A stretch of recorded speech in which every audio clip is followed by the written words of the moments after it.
In today's video, I'm going to teach you how to modify the chart of accounts in QuickBooks. This is an essential process for keeping your financial records organized and tailored to your business needs.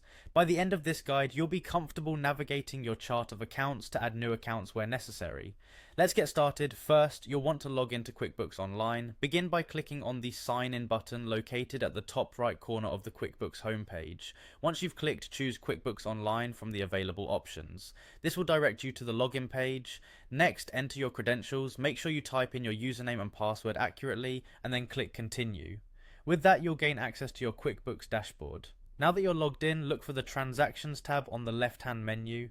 Click it. This is your central hub where you can manage all monetary transactions for your business. From here, select Chart of Accounts. This section lists all accounts used to categorize transactions accurately within QuickBooks. To create a new account, find and click the New button. It will bring up a form where you can fill in your new account's details.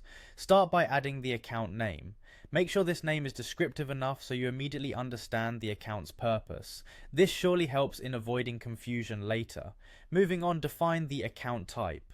Account types help QuickBooks categorize assets, liabilities, income, and expenses correctly, thus maintaining accurate financial reporting. After that, determine the detail type. If you're unsure, QuickBooks provides a description for each option, which can help you choose the most appropriate detail type for your account. Next, in the description field, you can add any relevant information that explains the account's purpose further. This might include its intended use or any unique considerations others should be aware of when examining the account. Once you're satisfied with these entries, it's time to save your new account.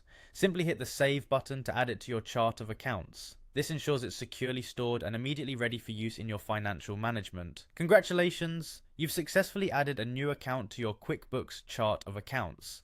This task enhances your ability to keep financial data organized and meaningful. Should you need to refine your chart of accounts further, remember that you can follow these steps again to create additional accounts as your business grows. Thanks for watching, and I hope this guide has been helpful in navigating QuickBooks efficiently. Stay tuned for more tips and tricks on managing your finances digitally.